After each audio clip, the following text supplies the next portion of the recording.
గీతని రాజుని చంపింది నేననని, ఎలా చంపాడో మొత్తం వివరంగా కూడా గిరిధర్ రాజు చెప్తూ ఉంటాడు. ఇక అతన్ని జేడీకేడి సాధునాయక్ దగ్గరికి తీసుకువెళ్తారు. అయితే నిజం ఒప్పుకున్నాడన్నమాట. అని అక్కడ జరిగిన నిజాలన్నీ కూడా సాధునాయక్‌కి చెప్తారు. సార్, నేను పరువు కోసమే ఇదంతా చేశాను. నాకు రాజుని చంపే ఉద్దేశమే లేదు. నన్ను క్షమించి వదిలేయండి ప్లీజ్ అని గిరిధర్ రాజు ఇక బతిమలాడుతూ వేడుకుంటూ ఉంటాడు. చూడు, నువ్వు అక్రమ సంబంధం గీతతో పెట్టుకోవడమే చాలా పెద్ద తప్పు. నీ భార్యకి చెప్పి ఉంటే క్షమించి ఉండేదేమో. కానీ నువ్వు ప్రాణాలు తీసావు చూడు, అది మాత్రం చాలా పెద్ద తప్పు కాబట్టే నీకు శిక్ష పడి తీరాల్సిందే అని దాత్రి, కేదార్లు చెప్తారు. ఇతన్ని రేపు కోర్టులో ప్రొడ్యూస్ చేయండి, తీసుకువెళ్ళండి అని సాధునాయక్ చెప్పడంతో రమ్య కిరణ్ అతన్ని తీసుకువెళ్తారు. ఇక చనిపోయింది ఎవరో కనిపెట్టలేని స్థితిలో ఉంటే కూడా ఈ కేసుని సాల్వ్ చేసేశారు సూపర్ అంటూ జేడీకేడీని సాధునాయక్ పొగుడుతూ ఉంటాడు. అసలు ఆ డిఎన్ఏ రిపోర్ట్స్ని ఇచ్చే రాజు వల్ల ఎంతమంది జీవితాలు ఎఫెక్ట్ అయ్యాయో ముందు ఆ డీటెయిల్స్ అందరికీ కూడా పంపించండి. అందరినీ కూడా మళ్ళీ వేరొకసారి డిఎన్ఏ రిపోర్ట్స్ని చెక్ చేసుకోమని చెప్పండి అని, ఇదిగో ఈ డైరీ కూడా మీరు తీసుకువెళ్ళి ముందు మీ ఇంట్లో ప్రాబ్లమ్స్ని సాల్వ్ చేసుకోండి అని సాధునాయక్ డైరీని ఇస్తూ ఉంటే ఇది సార్, ఇది ఎవిడెన్స్ కదా అని అంటే, పర్వాలేదు నేను చూసుకుంటాను, ఇలాంటి సాక్ష్యాలు లేకపోతే ఆదిలక్ష్మి గారు అస్సలు వినరు కదా, కాబట్టి మీరు ఈ ఎవిడెన్స్ని తీసుకెళ్ళి చూపించి తర్వాత నాకు ఇవ్వండి అని సాధనాయక్ అంటాడు. తర్వాత ఆదిలక్ష్మి కాఫీ తాగుతూ ఉంటుంది. ఏంటి వదిన గారు, మీకు మర్యాదలు బాగా జరుగుతున్నాయా అని వైజయంతి అడుగుతూ ఉంటుంది. అవును అవును అని ఆదిలక్ష్మి అంటుంది. అంటే మీరు ఈ ఇంట్లో మర్యాదల కోసమే ఉన్నారన్నమాట. ఇంకా మేము మీ మనవడు కాదు అని చెప్పి ఆశ్రమానికి పంపించడానికి ఉన్నారు అనుకున్నామే అని నిషి అడుగుతుంది. యువరాజ్ కూడా అంటూ ఉంటాడు. అంటే వాళ్ళకి సమయం ఇచ్చాను కదా అని ఆదిలక్ష్మి అంటుంది. ఈ రోజుతో ఇచ్చిన సమయం పూర్తయిపోతుంది కదా, అయినా ఆ జగదాత్రికి గంట సమయం ఇస్తేనే తిమ్మిని బమ్మించేస్తుంది. మీరు ఇంకా ఎందుకు ఇలాగే సైలెంట్గా ఉన్నారు అని వైజయంతి, నిషి, యువరాజ్ ముగ్గురు కలిసి ఆదిలక్ష్మిని రెచ్చగొడతారు. వెంటనే ఆదిలక్ష్మి కోపంగా కౌశికి అని బాబుని ఇస్తావా ఇవ్వవా, ఇప్పుడే నేను ఆశ్రమంలో వదిలేస్తాను, మీకు ఇచ్చిన గడువు పూర్తయిపోయిందని గట్టిగా అరుస్తూ ఉంటుంది. ఇంకా ఈ రోజు రాత్రి వరకు సమయం ఉంది కదమ్మా అని సుధాకర్ కూడా అడుగుతూ ఉంటాడు. అత్తయ్య, నేను నా బాబుని ఇవ్వను అని కౌశికి మొండికేస్తూ ఉంటుంది. అమ్మ ఆగమ్మా అని సురేష్ కూడా ఇక బతిమలాడుతూ అడ్డుపడుతూ ఉంటాడు. చూడు సురేష్, నేను మీ అమ్మగా నీ మంచి కోసమే చెప్తున్నాను. ఇప్పుడు కౌశికి నీ బిడ్డ దూరం అయితేనే మీకు పుట్టిన బిడ్డ గురించి ఆలోచిస్తారు, లేకపోతే ఇలాగే మాట్లాడుతూ ఉంటారు. ముందు బాబు ఇస్తావా ఇవ్వవా అని ఆదిలక్ష్మి ఇక బాగా బలవంతం చేస్తూ ఉంటుంది. అత్తయ్య, వీడు మా బిడ్డే, ప్లీజ్ వదిలేయండి, మీకు అర్థం కావటం లేదు అని కౌశికి ఇక ఆదిలక్ష్మి ఇద్దరు కూడా తోసుకుంటూ ఉంటారు. ఆ తోపులాట్లో ఆదిలక్ష్మి కింద పడిపోతుంది.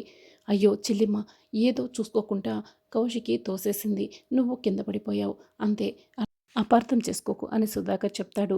అమ్మ లేమ్మా అని సురేష్ లేపడానికి వస్తాడు. సారీ అత్తయ్య అని కౌశికి చెప్తుంటే, ఏం చేసినా కూడా నేనైతే వదలను, ముందు బాబుని ఇస్తావా ఇవ్వవా, ఇప్పుడే ఆశ్రమంలో చేర్పించి వస్తాను అని ఆదిలక్ష్మి బాబుని లాక్కుని బయటికి వస్తూ ఉంటుంది. అబ్బా, ఇన్ని రోజులకి మనం అనుకునేది జరిగిపోతుందని వైజయంతి చాలా సంతోషపడుతూ ఉంటుంది. యువరాజ్, నువ్వు అత్తయ్య వెనకాలే వెళ్ళి బాబుని ఆవిడ చేర్పించిన తర్వాత బాబుని తీసుకుని వచ్చేసేయి. ఇంటికి వచ్చిన తర్వాత బాబుని ఏం చేయాలో మనం ఆలోచిద్దాం అని నిషి చెప్తుంది. అయ్యో ధాత్రి, టైం అయిపోతుంది, ఇంటి దగ్గర ఆదిలక్ష్మి గారు ఎలాంటి గొడవ చేస్తున్నారో ఏంటో అని కేదార్ కంగారు పడుతూ డ్రైవ్ చేస్తూ ఉంటాడు. నేను మామయ్యకి, కౌశికి వదినకి ఫోన్ చేస్తున్నా కూడా వాళ్ళు లిఫ్ట్ చేయట్లేదు, త్వరగా పద కేదార్ అని ఇద్దరు అక్కడికి వస్తూ ఉంటారు. ఆదిలక్ష్మి బయటికి వచ్చే లోపల వీళ్ళిద్దరు కూడా కారులో దిగి వాళ్ళకి ఎదురుగా వస్తారు. పిన్ని గారు, బాబుని ఎక్కడికి తీసుకువెళ్తున్నారు అని ధాత్రి ఇక ప్రశ్నిస్తూ ఉంటుంది. అనాథాశ్రమానికి వీడిని అని చెప్తూ ఉంటుంది ఆదిలక్ష్మి. చూడండి, తల్లిని బిడ్డని వేరు చేసే అధికారం ఇక్కడ ఎవరికి కూడా లేదు, ఇదే మాట నేను ఎవరికైనా చెప్పగలను అని ధాత్రి కోప్పడుతుంటుంది. మేము సాక్ష్యాలని తీసుకువచ్చాం, బాబు కౌశికి వదిన కొడుకే అని కేదార్, ధాత్రి ఇద్దరు చెప్తూ ఉంటారు. అవి మీరు సృష్టించిన సాక్ష్యాలు అని ఆదిలక్ష్మి అంటుంది. లేదు, మేము సరైన ఆధారాలతో సాక్ష్యాలతో తీసుకువచ్చాము. అసలు ఈ బిడ్డని అక్కకు దూరం చేయడానికి డబ్బులు ఇచ్చి డిఎన్ఏ రిపోర్ట్స్ మార్చారు, ఇదిగోండి మా దగ్గర ఎవిడెన్స్ కూడా ఉంది అని డైరీని చూపిస్తూ ఉంటారు. ఎవరు యువరాజు డబ్బులు ఇచ్చిందని సుధాకర్ అడుగుతూ ఉంటాడు.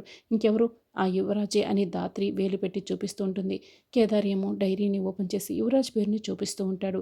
అయ్యో నాకేం తెలియదు అని యువరాజ్ అంటే, తెలియకుండానే ₹1,00,000 డబ్బులు ఇచ్చావా యువరాజ్ అని కేదార్ అడుగుతూ ఉంటాడు. అసలు మీరేం మాట్లాడుతున్నారో అర్థం కావడం లేదు, అసలు యువరాజ్కి డబ్బులు ఇచ్చి డిఎన్ఏ రిపోర్ట్స్ మార్చాల్సిన అవసరం ఏముంది అని నిషి చెప్తూ ఉంటే, అవును నాకేం తెలీదు అని యువరాజ్ అంటాడు. రే, నీకు తెలియకుండానే నువ్వు డబ్బులు ఇచ్చావా, ఎందుకు ఇలా చేసావు చెప్పరా చెప్పు అని సుధాకర్ యువరాజ్ కాలర్ పట్టుకుని నిలదీస్తూ ఉంటాడు. అయ్యో నాన్న, నాకేం తెలియదంటే చెప్పు చెప్పు అంటారేంటి అని యువరాజ్ ఇక అరుస్తూ ఉంటాడు. తెలియకుండానే ఇదంతా చేస్తావా యువరాజ్ అని సురేష్, నిజం చెప్తావా లేదా అని ధాత్రి కూడా నిలదీస్తూ ఉంటారు. అసలు యువరాజ్ మా ఆయనే నన్ను నా గ్యారంటీ ఏంటి, సిటీలో ఇక యువరాజులే ఉండరా అని నిషి అంటే, చాలామంది యువరాజులు ఉండొచ్చు కానీ నిషి, డిఎన్ఏ రిపోర్ట్స్ ఆ ల్యాబ్లో ఇచ్చింది మనమే కదా, మరి ఈ యువరాజే కదా అని కేదార్ చెప్పడంతో, పోలీస్ నా కొడుకు ఎలా లాజిక్లా చెప్తున్నాడు చూడు అని యువరాజ్ మనసులో తిట్టుకుంటూ ఉంటాడు కేదార్ని. అక్క, నేను ఎవరికి ఎలాంటి డబ్బులు ఇవ్వలేదు. అసలు ఈ సిటీలో నీకు చాలా మంచి పేరు ఉంది. నీపై కోపంతో నీకున్న శత్రువుల్లో ఎవరైనా ఇలా అలా డబ్బులు ఇచ్చి నా పేరు చెప్పుండొచ్చు కదా అని యువరాజ్ చెప్తాడు.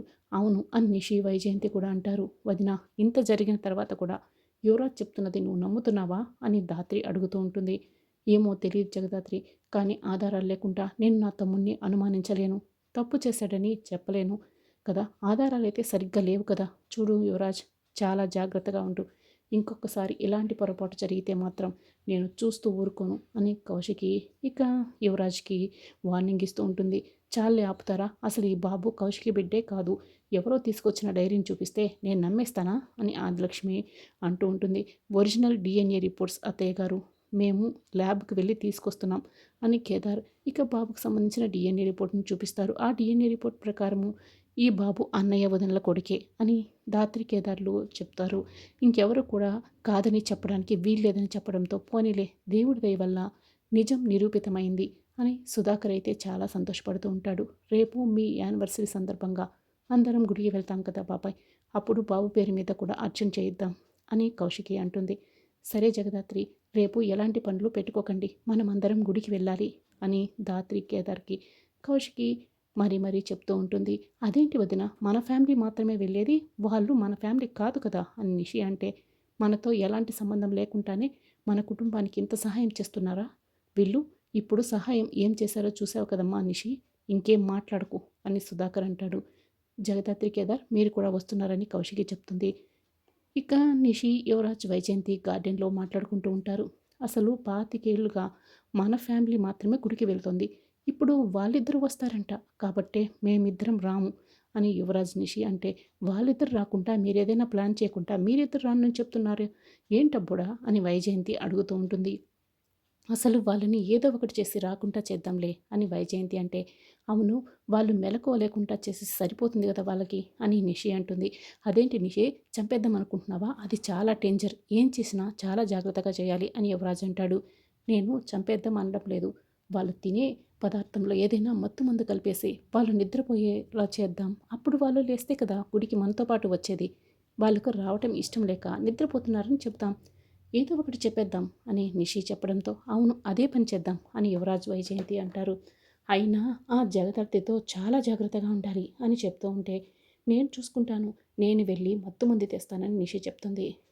ఇంకా తర్వాత యువరాజ్ గార్డెన్లో అటు ఇటు తిరుగుతూ, ఆ రాజుగాడు చచ్చి నేను చేసిందంతా బయటికి వచ్చేలా చేశాడు, ఈ పాటికి ఆ డిఎన్ఏ రిపోర్ట్స్ చూడకపోయి ఉంటే ఈ ఇంటికి నేను ఒక్కడనే వారసుని అయి ఉండేవాడిని అని అనుకుంటూ ఇక అటు ఇటు తిరుగుతూ ఉంటాడు. అప్పుడే కౌశికి వస్తుంది. అక్క, ఏదైనా మాట్లాడాలా అని అడుగుతూ ఉండటంతో, తిన్నావా, నేనేమైనా మాట్లాడతానని ఎక్స్పెక్ట్ చేస్తున్నావా అని కౌశికి అడుగుతుంది. ఇక యువరాజ్ అయితే అది విని కంగారు పడుతూ ఉంటాడు.